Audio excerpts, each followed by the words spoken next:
Okay, this is a high-level correspondence game played in 1999 between GM Tarnowiecki and Timmerman playing black. GM Timmerman playing black.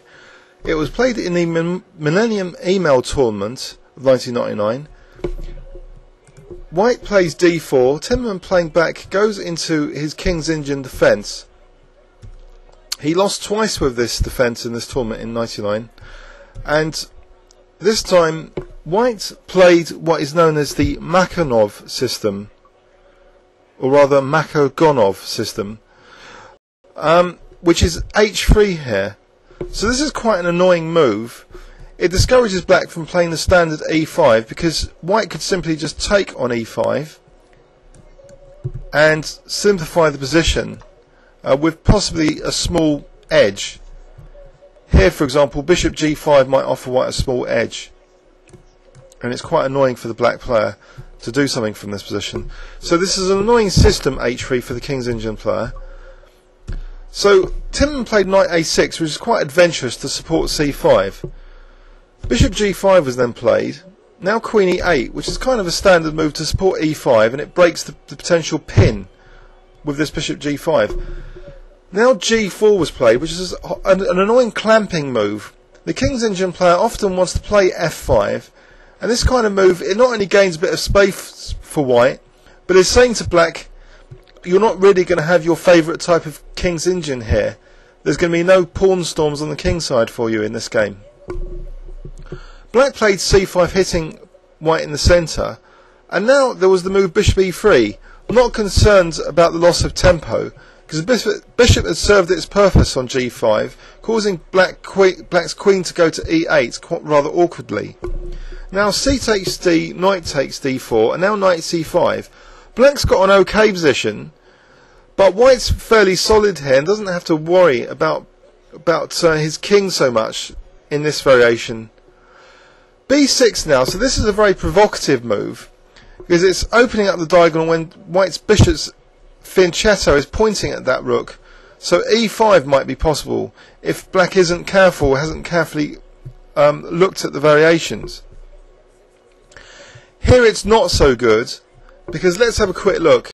e5, black can just take on e5, and after bishop takes a8, just take on ed, so he's only in the exchange down here. Now bishop takes d4, and now bishop takes g4, and black has a slight advantage here, e.g. bishop f3, bishop f5, and my analytical assistant thinks black's got enough for the exchange. There's only a pawn down, and white's king side is shattered, and black's pieces are fairly good here.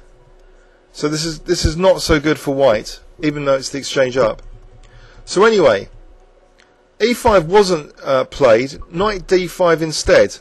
And we'll see during this game, this knight on b5 is quite an interesting square, putting pressure on black's position.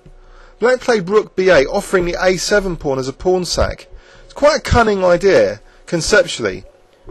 Because what happens here is bishop b7, black just continues calmly, just to put more pressure on white's position. He's looking to put pressure on these two pawns in particular.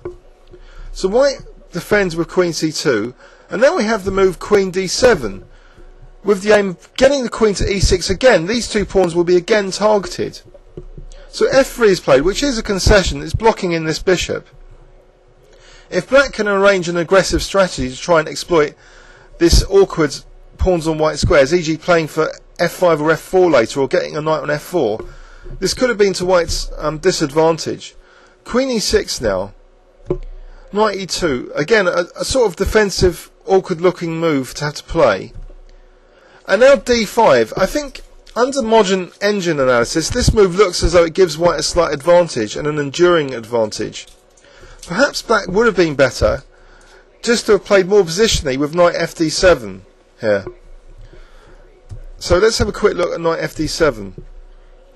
For example, if knight d4 here, trying to chase the queen, then simply bishop takes d4, bishop d4, and knight e5, and I think black's fine here.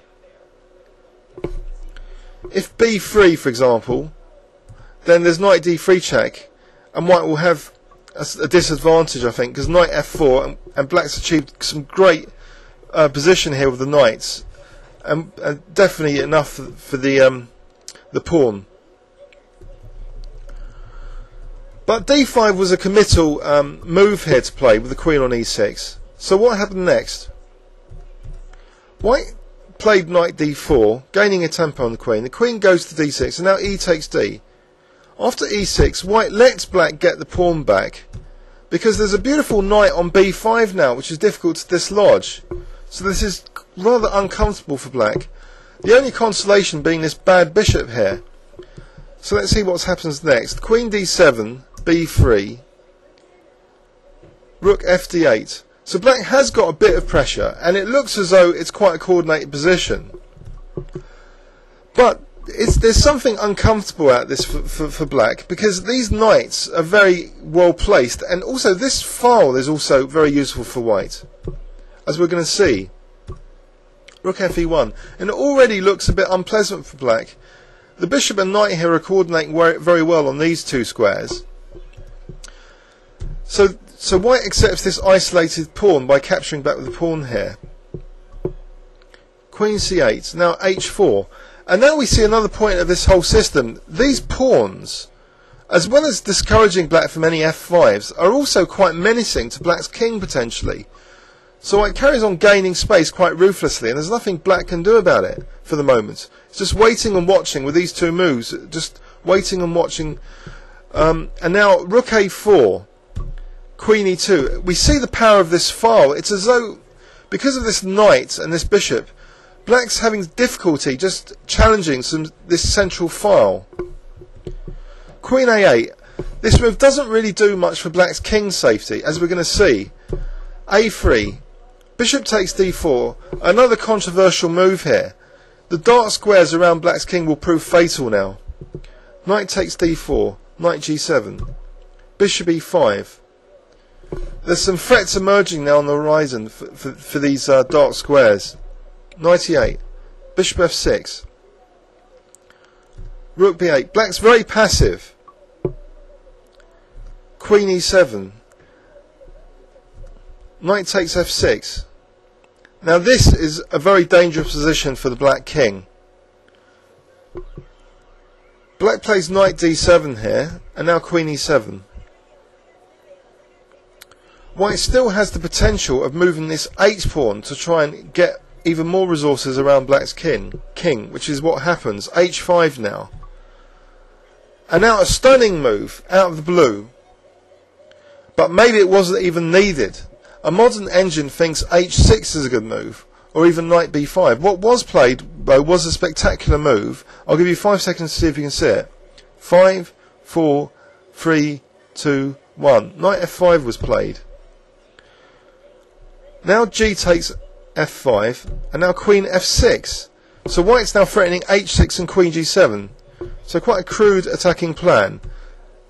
Black now interferes with the e file, because he wants to play this knight e6 defensive move, but it's only temporary and to no avail.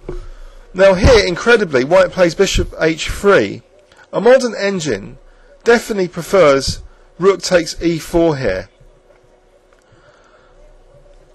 We'll quickly look at the game continuation. Bishop h3, rook a7, and now rook d6, and it's very difficult for black to defend. Queen b8 was played, and now bishop takes e6 would give white an advantage. Queen e6, rook a f7, rook e4. White would have an advantage. In the game, after rook takes d6, black actually resigned. But let's have a look at even more crushing variation. Rook takes e4 here, for example. And what does black do? Say the queen moves to a7. Then white has simply g6, believe it or not. Because if hg, there's h7, king h7, rook h4 mating. So maybe this was missed, this kind of crushing continuation. So this was kind of a futile defence. Not only that, Bishop takes e4 would have also have won crushingly. Queen a5, for example. Bishop d5. And how is black defending? This check is futile. Say rook a7 here. Again, there's the crushing move, g6. So it seems this g6 thing was continually missed at the time in these variations. Anyway, so in the game, this occurred, and after rook d6, black resigned.